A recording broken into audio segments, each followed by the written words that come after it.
जय श्री कृष्णा। राधे राधे दोस्तों, हमारे हिंदू संस्कृति में प्रत्येक घर में प्रतिदिन पूजा पाठ करने की परंपरा है और इसके लिए सभी अपने घरों में अपने आराध्य का छोटा सा ही क्यों ना हो लेकिन एक मंदिर अवश्य ही बनाते हैं। नियमित पूजा पाठ करने से न केवल मानसिक शांति मिलती है बल्कि पूरे घर में सकारात्मक ऊर्जा भी व्याप्त हो जाती है। परंतु यह बात भी सच है कि पूजा पाठ करने के कुछ नियम भी होते हैं जिन्हें यदि हम नजरअंदाज कर देते हैं तो हमें हमारी पूजा का पूरी तरह से फल प्राप्त नहीं होता। पूजा करने के नियम प्राचीन काल से ही चले आ रहे हैं, जो कि एक ठोस धरातल पर आध्यात्मिक और वैज्ञानिक दोनों ही दृष्टिकोण से ध्यान में रखकर बनाए गए हैं। इसलिए हमें इन नियमों को बिल्कुल भी अनदेखा नहीं करना चाहिए। ऐसा ही एक महत्वपूर्ण नियम है घंटा नाद, यानी कि पूजा करते समय हम जब घंटी बजाते हैं उसे बजाने के लिए शास्त्रों में कुछ नियम निर्धारित किए गए हैं।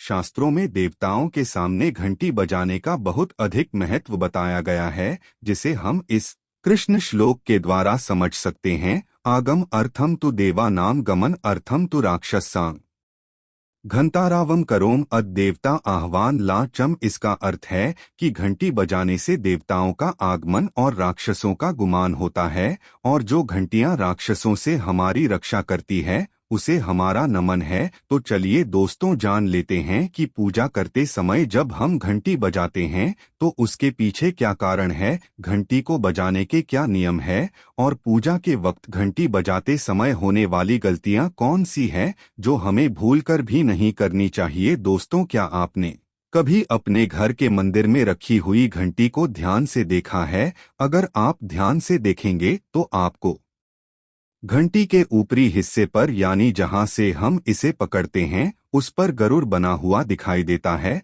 अंततः घर पर जो हम घंटी इस्तेमाल करते हैं उसे गरुड़ घंटी कहा जाता है। पूजा करते समय गरुड़ घंटी का उपयोग भगवान को आमंत्रित करने अर्थात भगवान का आवाहन करने के लिए किया जाता है, जिससे एक सुंदर ध्वनि से भगवान का आवाहन करने का आभास होता है। जब हम विधि विधान से पूजा करते हैं तो उसमें घंटी का उपयोग अवश्य रूप से करते हैं। पूजा संपन्न होने पर आरती करते समय विशेष रूप से घंटा नाद होना चाहिए, नहीं तो हमारी पूजा आदि अधूरी मानी जाती है। परंतु हम में से अधिकांश लोग इसे मात्र एक सामान्य प्रक्रिया मानते हैं और पूजा करते समय घंटी बजाना भूल जाते हैं।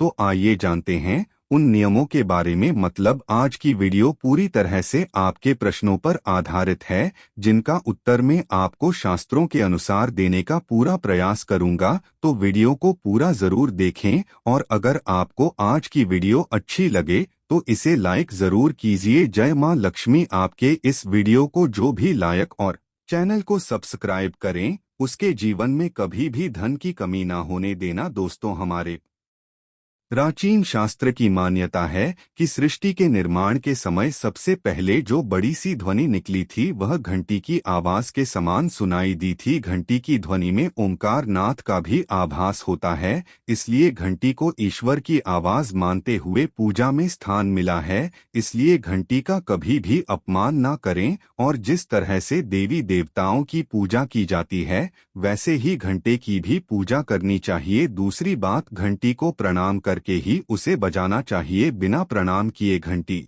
बजाना अच्छा नहीं माना जाता। दोस्तों, आपने अक्सर यह महसूस किया होगा कि पूजा करते समय जैसे ही घंटी बजाई जाती है तो पूरे घर के साथ साथ संपूर्ण वातावरण शुद्ध और पवित्र सा हो जाता है और चारों ओर सकारात्मकता फैल जाती है। लेकिन यदि हम नियमों को नजरअंदाज कर देते हैं तो हमें इसका संपूर्ण फल नहीं मिल पाता है। दोस्तों, अधिकतर लोग पूजा संपन्न होने पर केवल आरती के समय ही घंटी बजाते हैं, लेकिन यह भी ध्यान रखें कि भगवान को जल अर्पण करते समय, धूप दीप लगाते समय, नैवेद्य अर्पण करते समय घंटा नाद करना चाहिए। ऐसा करने से हमारी पूजा संपन्न मानी जाती है। दोस्तों, घंटी बजाते समय भगवान का नाम अथवा आरती अवश्य बोलनी चाहिए। 1 या 2 मिनट ही क्यों ना हो, परंतु प्रतिदिन सुबह शाम घर में घंटी अवश्य बजानी चाहिए। यदि आपको अपने घर में या अपने आप में नकारात्मकता महसूस हो तो आप थोड़ी देर के लिए भगवान के सामने घंटी अवश्य बजाएं, सारी नकारात्मकता नष्ट हो जाएगी। दोस्तों, पूजा घर में शनि महाराज एकांत, विरह, उदासीनता और वैराग्य के देवता माने जाते हैं,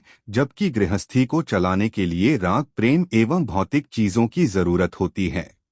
इसलिए शनि महाराज की मूर्ति को घर में नहीं लाना चाहिए। दोस्तों, सबसे पहले बात दीपक और धूप दान की। भारत की परंपरा मिट्टी से जुड़ी हुई है, इसीलिए मंदिर में पारंपरिक मिट्टी का दीपक अवश्य होना चाहिए। अगर आप मिट्टी का दीपक नहीं रख सकते हैं तो धातु के दीपक का उपयोग करें। अगर भगवान में आपकी आस्था ज्यादा हो तो आप उपला रखकर गुड़ और घी का धूप भी दे सकते हैं। ऐसा करने से घर में शांति बनी रहती है। दूसरी चीज, घर के मंदिर में स्वस्तिक अवश्य होना चाहिए, या तो आप इसे रोली से बना ले, क्योंकि स्वस्तिक आपके घर की शक्ति, सौभाग्य, समृद्धि और शुभता का प्रतीक माना जाता है। यही मुख्य कारण है कि कोई भी शुभ कार्य करने से पहले स्वस्तिक का चिन्ह अवश्य बनाया जाता है। तीसरी चीज है कलश। भगवान श्री कृष्ण कहते हैं कलश सुख और समृद्धि का प्रतीक है। अपने मंदिर में रोली कुमकुम से स्वस्तिक ब बनाकर उस पर मंगल कलश अवश्य रखें। ऐसा करने से घर में सदैव समृद्धि बनी रहती है और ऐश्वर्य की प्राप्ति होती है। चौथी चीज, बहुत ही कम लोग जानते हैं कि शंख की उत्पत्ति समुद्र से निकले 14 रत्नों के साथ हुई थी। इसी कारण से शंख महालक्ष्मी को अत्यंत प्रिय है। शंख की ध्वनि से सकारात्मक ऊर्जा का भी संचार होता है, इसीलिए मंदिर में शंख अवश्य होना चाहिए। शंख के घर में उपस्थिति से मां लक्ष्मी भी प्रसन्न होती है और उस घर में कभी भी धन की कमी महसूस नहीं होती। पांचवी चीज, मंदिर में आपने घंटी अवश्य देखी होगी, क्योंकि घंटी को शुभ माना जाता है। इसीलिए जब जब घर के मंदिर में घंटी की आवाज होती है, वहां का वातावरण शुद्ध और पवित्र बनता है। जिस घर में पूजा के दौरान घंटी बजाई जाती है, उस घर के आसपास की सभी नकारात्मक शक्तियां दूर हो जाती हैं और साथ ही सुख समृद्धि के द्वार खुलने लगते हैं। तो यह हैं वे वस्तुएं जिन्हें घर के मंदिर में जरूर रखनी चाहिए। आइए अब जान लेते हैं कि घर के मंदिर में कौन सी चीजें कभी नहीं रखनी चाहिए। सबसे पहली चीज, गणेश जी की मूर्ति। घर में कभी भी गणेश जी की मूर्ति 3 अथवा 5 ऐसी विषम संख्या में ना रखें। अपने मंदिर में गणेश जी की केवल 2 मूर्तियां रखें, इसे शुभ माना जाता है। अगर आप अपने मंगल की कामना करते हैं तो गणेश जी की मूर्ति मुख्य द्वार पर अंदर की तरफ मुख करके लगा ले। कई लोग यह गलती करते हैं कि मुख्य द्वार पर गणेश जी की मूर्ति बाहर की ओर मुख करके लगा देते हैं, जिससे उन्हें काफी नुकसान का सामना करना पड़ता है। अगर आप चाहे तो मुख्य द्वार के